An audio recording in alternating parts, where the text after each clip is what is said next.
This is your Barbados Today morning news update for Thursday, October the 25th. I'm Emmanuel Joseph. Thanks for joining us. Topping the news at this hour, the pain of austerity hit home for the Barbados Law Court Service, while two state-owned enterprises were put on notice that they would soon feel the pinch of government's restructuring. Yesterday afternoon, workers at the Supreme Court Registry were traumatized by what they say was a lack of empathy in the manner that 17 of their colleagues were sent home. The development was too much to bear for veteran Court Martial Supervisor Bernadette Williams, who was on the verge of tears as she said the process was devoid of empathy and courtesy toward those who were terminated. The National Union of Public Workers shop steward recounted reports from officers who said they were essentially rounded up by a messenger and brought to the Manor Lodge offices where they were given their dismissal letters by top court officials. The morale of the staff is not good.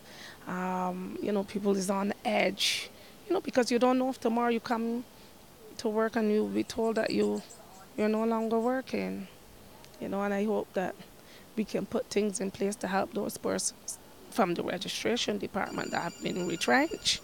I hope that we can put things in place this is coming up to Christmas, and I be one of those persons for going in hoping to put things together to help with a hamper, help out here and there. I'm going to ask the staff to, if they hear about any jobs, get hold of them and tell them, this place, looking for some person or the next, I think that would be a very good idea. If people would do that in general, not only the registration in the wider Barbados, if you have, workers that were retrenched and you hear somebody's looking for some person, in the private sector, wherever, just inform them and let them know. Members of the opposition in both houses of parliament are slamming the Mayor Motley-led administration for what they suggest not practicing what it was preaching when in opposition. Flanked by opposition senators Caswell Franklin and Crystal Drakes, leader Bishop Joseph Atherley told a press conference yesterday that the government insists on disrespecting Parliament and members by ignoring their complaints and presenting them with copies of proposed legislation for debate at the last minute. Atherley described as outrageous a recent incident in the lower chamber when he was handed a debt restructuring measure which the government spokesperson had already started to debate. He said the development came to a head in the Senate yesterday when 6 independent senators joined with 2 opposition representatives and voted against debating 4 bills related to debt restructuring because they were given no time to study the measures. When the government of the day was in opposition, they complained often that this was the treatment that was meted out to them. And I find it alarming, therefore, and very lamentable that having come to office with such handsome numbers and with the opposition reduced to such small numbers, that they would find it necessary to adopt this type of practice, whatever their motivation might be. But we call on them to stop it.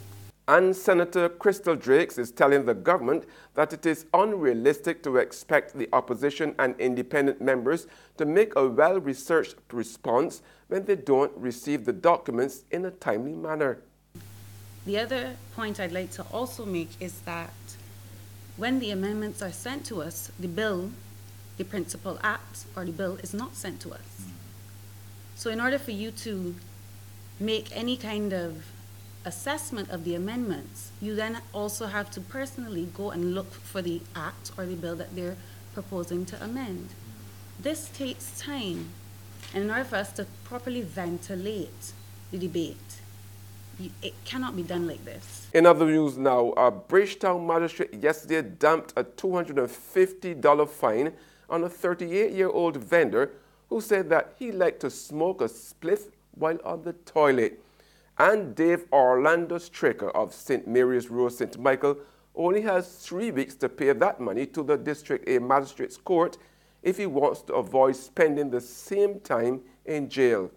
Police were conducting investigations in Straker's area when he was stopped and questioned.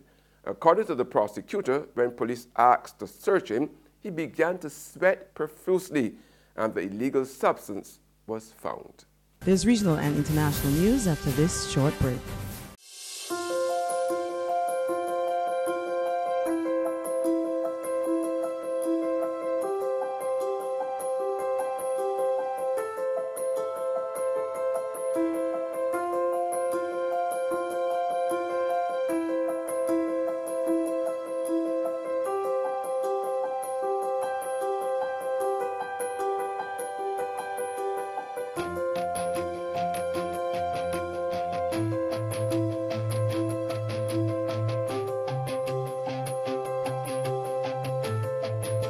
Barbados Today, news you can trust. Welcome back with news from the region now. It's decision day today for state-paid teachers across Guyana. After presenting the government's recent salary proposals to them, their trade union will make a decision today on whether to accept its latest pay offer. Yanis Abrams reports. General Secretary of the Guyana Teachers Union, Curta MacDonald, says the majority of GTU members are disappointed with the last offer made by the government. She said the union continues with nationwide consultations and a decision will be made on Thursday. Quite a lot of our members are not in agreement with what has been offered there. Some of the members are saying, look, the year is almost at an end. Let's accept this, and then we'll put a better system in place for 2019 because you recognize that this package is for 2016, 2018. Other members have said, we did not do quite a lot that we were supposed to do in terms of the aggression and the delaying tactics and so on that we were supposed to employ.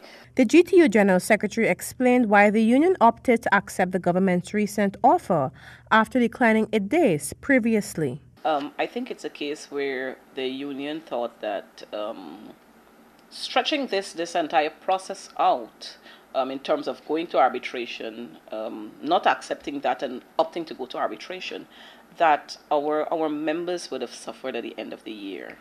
And on the international scene, a voter anger could tip the scales for next month's tight midterm elections in the United States. A new poll shows that the Democrats are the ones most likely to benefit from that anger. More in this Reuters television report. I'm angry. I am angry. I'm angry now because you have no clue! You may have noticed that Americans across the country, Democrats and Republicans, are angry. I'm sorry they're angry, but we're not going away. Where they are expected to go is to the polls next month, and a new Reuters Ipsos survey shows that the candidates most likely to benefit from that anger are Democrats. Reuters polling editor Chris Kahn explains. Since August, we've been working to quantify exactly how angry Americans are about a whole slew of issues. And we found in general that Democrats are much more angry about certain issues than Republicans were about other issues. So what we did is we asked people a number of different questions about things like separating families at the border, the Mueller investigation, the mainstream media, and really asked, on a sliding scale of 1 to 10, how angry they felt about each one of these issues. What Democrats are most angry about? The Trump administration's practice earlier this year of separating undocumented families at the U.S.-Mexican border. What Republicans are most angry about is the potential that Congress would try to impeach Trump if the GOP lost its majority. According to the poll, people who are angry will be more likely to vote.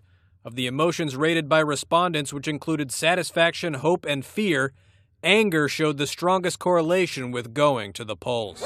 And that's news, but for the very latest, visit our website at www.barbadostoday.bb. You can also subscribe to our e-paper, email updates, or like us on Facebook, and sign up for breaking news alerts via WhatsApp. We're also on Izumi Media in bus terminals, as well as Screenplay at supermarkets and gas stations near you.